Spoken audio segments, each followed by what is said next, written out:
नमस्कार, बहुत स्वागत है आप सभी का। मैं हूं आपके साथ लोकेंद्र त्यागी। न्यूज स्टेट मध्य प्रदेश छत्तीसगढ़ का डिजिटल प्लेटफॉर्म आप देखने जा रहे हैं और आज बात करने जा रहे हैं छत्तीसगढ़ की सबसे बड़ी समस्या यानी कि नक्सलवाद की, जिसको लेकर ऐसा लगता है कि काउंटडाउन शुरू हो गया है और अब नक्सलवाद से जो मोर्चा है वो इंडियन आर्मी लेने जा रही है, क्योंकि अबूझमाड़ के जंगलों में जिसको नक्सलियों का अड्डा माना जाता है वहां पर आर्मी का बेस कैंप तैयार होने जा रहा है। अब इसके मायने क्या हैं और ये कहानी, ये पटकथा कहां से शुरू होती है, उसको आज विस्तार से आपको बताने जा रहे हैं। क्योंकि कुछ दिन पहले छत्तीसगढ़ में देश के गृह मंत्री अमित शाह आए थे और उन्होंने कहा कि 2026 हमारे लिए डेडलाइन है और इसके बाद हम चाहते हैं कि नक्सलवाद का नाम भी छत्तीसगढ़ में ना रहे। और उस कोशिश में अभी एक बड़ा फैसला यहां पर लेने की बात कही जा रही है।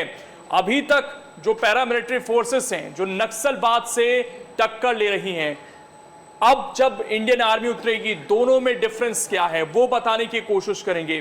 टारगेट क्या है, कौन कौन से राज्य इससे पहले नक्सलवाद से मुक्त कराए गए हैं और अबूझमाड़ की क्या अहमियत है, ये सारी चीजें आज समझने की कोशिश करेंगे। मेरे सहयोगी डिजिटल के साहिल भी इस वक्त जुड़ गए हैं, वो भी थोड़ा बताएंगे आपको। शुरुआत साहिल मैं आपसे ही करता हूं। पहले खबर क्या है कि इतनी चर्चा है और नक्सलवाद के अंदर तो जो नक्सली हैं वो तो आज शायद घबराए हुए होंगे जब से खबर सामने आई है। क्योंकि इंडियन आर्मी में एक छोटा सा आपको डिफरेंस बता दूं कि इंडियन आर्मी जो है ना, वो जो हमारे इंडिया के बाहर के मसले हैं यानी कि आतंकवाद या क्रॉस बॉर्डर जो टेररिज्म होता है उससे निपटने का काम करते हैं, लेकिन नक्सलवाद जैसे आंतरिक मामले जो हैं ये पैरामिलिट्री फोर्सेस के जिम्मे रहते थे। लेकिन वहां पर अगर इंडियन आर्मी की एंट्री हो रही है तो नक्सलियों का घबराना जाहिर तौर पर बनता है। यहाँ पर क्या खबर है साहिल? जी, खबर ये है कि अबूझमाड़ में जो ये जिसको बस्तर में सबसे बड़ा गढ़ माना जाता है नक्सलियों का, बिल्कुल इस जगह पर बीच फॉरेस्ट एरिया में जो उनका जंगली एरिया है जहाँ पर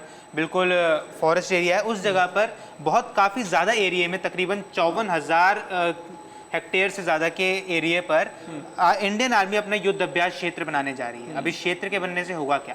इस क्षेत्र के बनने से होगा ये कि जो नक्सली भाग कर, क्योंकि जो अबूझमाड़ का जंगल है ये काफ़ी बड़ा एरिया है, जिस वजह से होता ये था कि नक्सली किसी भी तरह का हमला करने के बाद भागने में हमेशा कामयाब रहते थे। क्यों?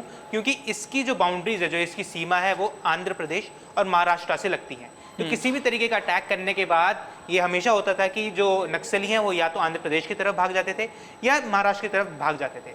अब इस रेंज के बनने के बाद होगा ये, क्योंकि ये बीच बिल्कुल सेंटर में बनेगा, तो इससे सेंटर में बनने के बाद हो सकता है कि अगर उन्हें महाराष्ट्र की तरफ भागना है तो उनको क्रॉस करना होगा ये रेंज, क्योंकि जब ये रेंज बनेगा वहां पर आर्मी भी आएगी।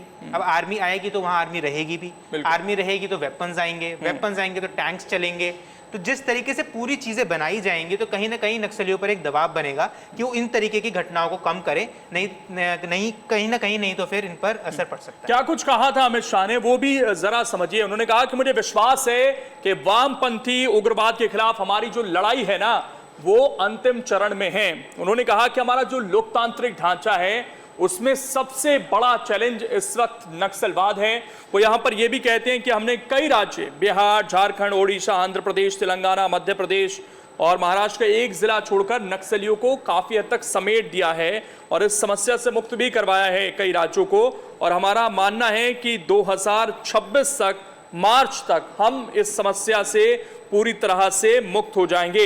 और कुछ आंकड़े भी हैं। देखिए, इस साल की शुरुआत से ही जो है ना 150 से ज्यादा, जनवरी से लेकर अब तक छत्तीसगढ़ में अलग अलग जो एनकाउंटर हुए हैं, मुठभेड़ हुई हैं, उसमें 150 से ज्यादा नक्सली जो हैं ढेर किए गए हैं। तो ये तो इंटेंशन तो ये थी, जब से बीजेपी सरकार आई है छत्तीसगढ़ में तब से इंटेंशन क्लियर थी कि इस बार जवाब उसी भाषा में मिलेगा जो शायद नक्सली चाहते हैं। कोशिश देखिए दूसरे रास्ते से भी हो रही है कि वो आए, मुख्य धारा से जुड़े, उनके लिए स्कीम चल रही है, लेकिन अगर वो नहीं जुड़ेंगे तो फिर जवाब अब गोली ही बनेगा। बिल्कुल, जवाब गोली बनेगा। और एक बात और समझने वाली है यहाँ पर कि इंडियन आर्मी यहाँ पर किसी तरह का ऑपरेशन नहीं चलाने वाली है। इंडियन आर्मी वहाँ पर एक युद्ध अभ्यास क्षेत्र बनाने वाली है, जिस तरीके से राजस्थान में है या कुछ अलग कुछ इलाकों में युद्ध अभ्यास क्षेत्र बनाए गए। यहाँ पर होगा, यहाँ पर तरह तरह के वेपन्स को ट्राई किया जाएगा, जैसे कि हमने देखा था कि पोखरण में न्यूक्लियर टेस्ट हुआ था। ऐसे इस तरीके का एक रेंज बनाया जा रहा है। हालांकि हाँ, इससे दबाव जरूर पड़ेगा नक्सलियों पे, क्योंकि जो ऑपरेशन चलाने हैं, ऑपरेशंस सीआरपीएफ ही चलाएगा, छत्तीसगढ़ पुलिस ही चलाएगी। मगर हाँ, कहीं ना कहीं इंडियन आर्मी के आने के बाद ये ज़रूर हो सकता है कि नक्सलियों पर एक दबाव पड़ेगा और नक्सली इसको लेकर कहीं ना कहीं अब पीछे हट सकते हैं, क्योंकि जिस तरीके से कुछ दिनों में लगातार अटैक्स बढ़ रहे थे, तो कहीं ना कहीं अब दबाव पड़ता हुआ नजर आ सकता है। बिल्कुल 153 नक्सली हैं जो ढेर किए गए हैं। 3 अप्रैल को 13 नक्सली मारे गए, 16 अप्रैल को 29 नक्सली मारे गए, 30 अप्रैल को नारायणपुर और छत्तीसगढ़ महाराष्ट्र बॉर्डर पर 10 नक्सली मारे गए। इसके अलावा 14-15 जून को अबूझमाड़ में ही 8 नक्सलियों को ढेर किया गया। 19 जुलाई को दंतेवाड़ा में 1 महिला नक्सली मारी गई। 31 अगस्त को 3 महिला नक्सली और 3 सितंबर को 9 नक्सलियों को ढेर किया गया। 5 सितंबर को भी बड़ा ऑपरेशन चला और यहां भी 6 नक्सली जो हैं मारे गए।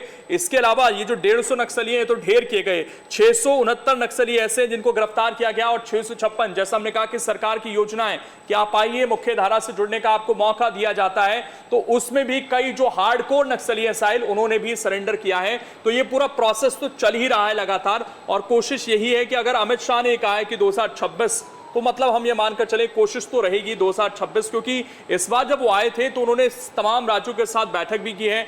एक बड़ी बात यह है कि जैसे क्रॉस बॉर्डर कई बार जो समस्या बढ़ जाती है, इसमें अब उड़ीसा में भी देखिए सरकार बन चुकी है। यहाँ पर पहली बार जो है बीजेपी की सरकार बन रही है, बीजेडी इतने लंबे समय थी। छत्तीसगढ़ में सरकार है, मध्य प्रदेश में सरकार है, महाराष्ट्र में यहाँ पर अभी तक तो गठबंधन में सरकार है।